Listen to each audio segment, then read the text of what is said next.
Hello and welcome back to Through the Trapdoor. I'm Emily. And I'm Katie. And this is our podcast where we read you Harry Potter fanfiction. That's what we do. And it's November 1st. Hello, happy November. Yay! I can't believe it's November. It's this year is going by very slowly and very quickly. All the same. Alright, well, you ready for our little mini-sode? I am. Alright. I'm going to start by reading The Secret Life of Mrs. Norris. Ooh. The uneven breathing and occasional twitch of a paw or two were the only signs Mrs. Norris gave that she was going through her mind as she slept. She was curled at the bottom of Filch's bed as she dreamed once more of that fateful night many years ago.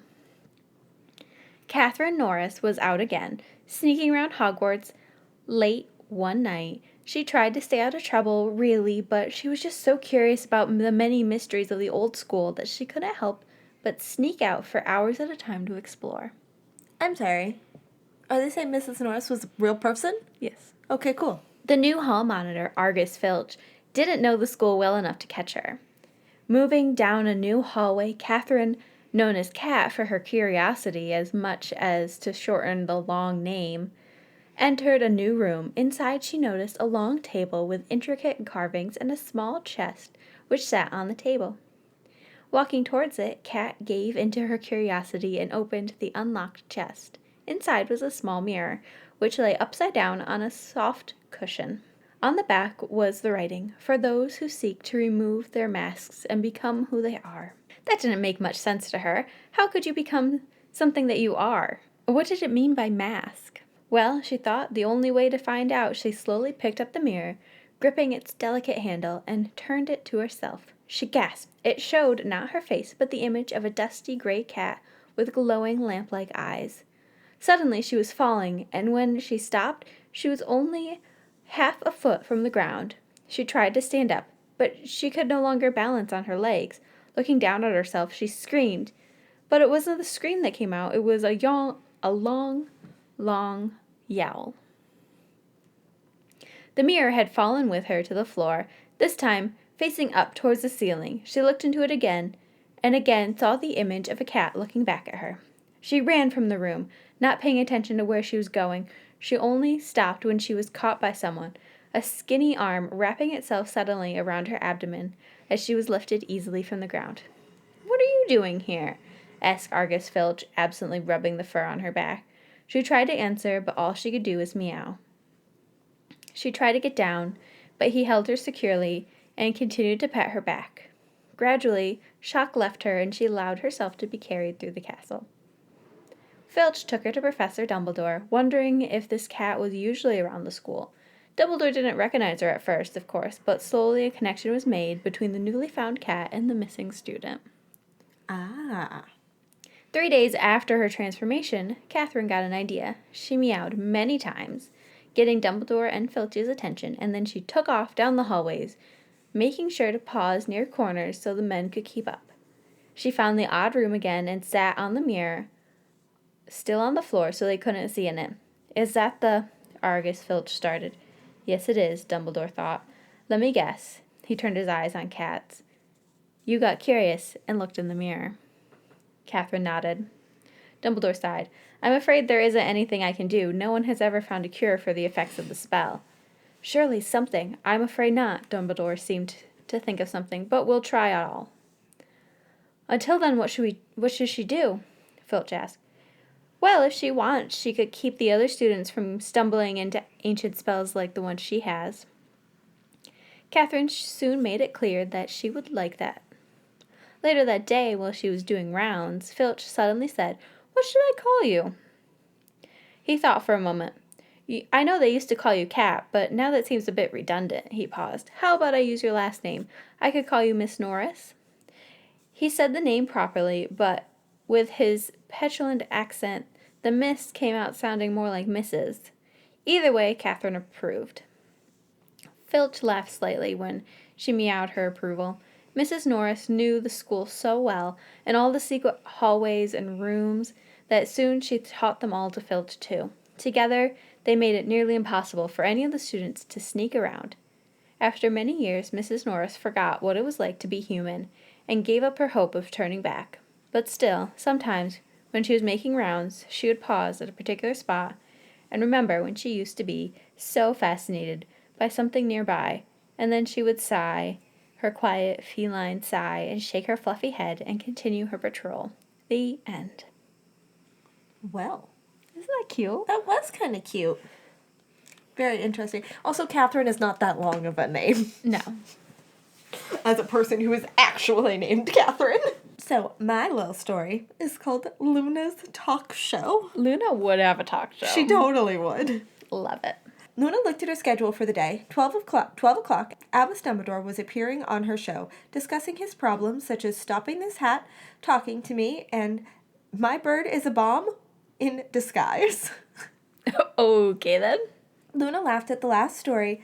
She had seen Fawkes simultaneously combust. Earlier that day, she had been talking to Albus about his death. In fact, he had got tired of saving Harry's ass all the time, so he planned some elaborate hoax. The problem was that Harry took it all too seriously and had got himself blown up instead, and he had gone under the name of Charlie and had started a private investigation business and had his own angels. He had come out of hiding when Neville Longbottom had become head of Hogwarts, and he had sat in the corner of the room whispering, "They're all watching me." As the people in the portraits looked on, the Sorting Hat was singing its song to the tune of Ghostbusters, What is happening? which was making Fawkes the Phoenix reach his boiling point until he had spontaneously combusted. A lot happened there. I mean, honestly, same. Same. I would also explode. Yeah. There was a lot going on there. As she had countless times before, she walked over to her chair and sat down, and the crowd cheered as she announced, "The bald bird, headless hat, and the dead wizard." All right, well, I'm not really sure what happened in that, but it does sound like a talk show that Luna would, in fact, have. Oh, yes. Just it went completely off the rails very quickly. Yeah. All right. So I was thinking about putting out a survey asking if you guys would sign up if we launched a Patreon. And if we did launch a Patreon, what kind of things you would be interested in, kind of receiving as bonus content? Yes.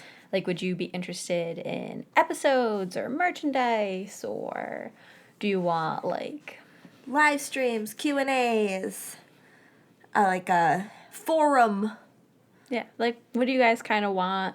Are you interested? Is that something that you would be interested in doing?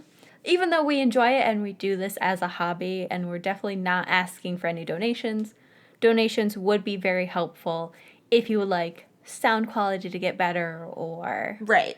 Or us not to skip weeks as often because I am going to try to purchase my own set of equipment for my own home. Yes, so that way we could get Katie her own microphone and she could record from her house and I could record here from my house. So that way we would have an episode every single week. Right, because if I have my own recording set up at home, it makes the spare time we don't really have more abundant because then I don't have to try to plan in a 3-hour round trip. Yes. Or if we have a microphone available at your house, days where you know what time you're getting out, I could always meet you at your house. Right, and then we could have dinner and record together at my house. Or if, God forbid, the weather gets bad, which we live in New England, it will get bad. Yes. We won't have to not record because of weather issues. Yes.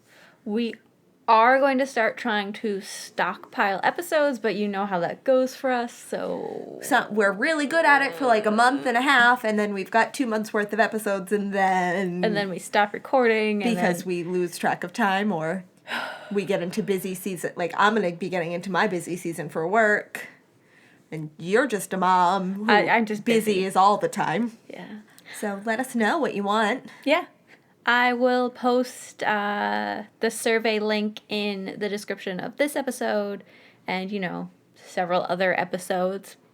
If you could answer it or send us an email or tweet at us or Facebook message, reach out however you can reach out. Yeah. And just let us know if that's something you're interested in. If you are interested in merch, we do always have our... TeePublic. TeePublic, thank you. Could not remember the name of it. But we're also working on developing some stickers. Yep, that we'll be producing ourselves. Yes. We also will figure out how Linktree works and put that on the Instagram. Yes. Because then we can have multiple links in the description, in the bio of our Instagram, not just the one to our TeePublic. Yes. Also, I tried to go back through all of our episodes and put in all the links to the stories that we've covered previously. However, I realized that I have no way to go back and search them, and I haven't saved them all. So if you listen to the episode and you happen to know what that story is and you have a link to it, feel free to send it to us, and I will add it to whatever particular episode it belongs to. Yes, because we tried to do that in the beginning and then we kept forgetting because, life, and we lost most of our links. Yes, we did lose a good majority. I think that's it. I think so. We will see you guys next week. See you next week. Bye. Bye. Thank you so much for joining us on our journey through the trapdoor. You can leave us a review on Facebook or Apple Podcasts. It would literally mean the world to us. Or you can find us on Twitter and Instagram at thetrapdoor16. Or if you have any longer thoughts, you can shoot us an email at throughthetrapdoor16@gmail.com. Thank you so much, and we'll see you again next week. See you next week.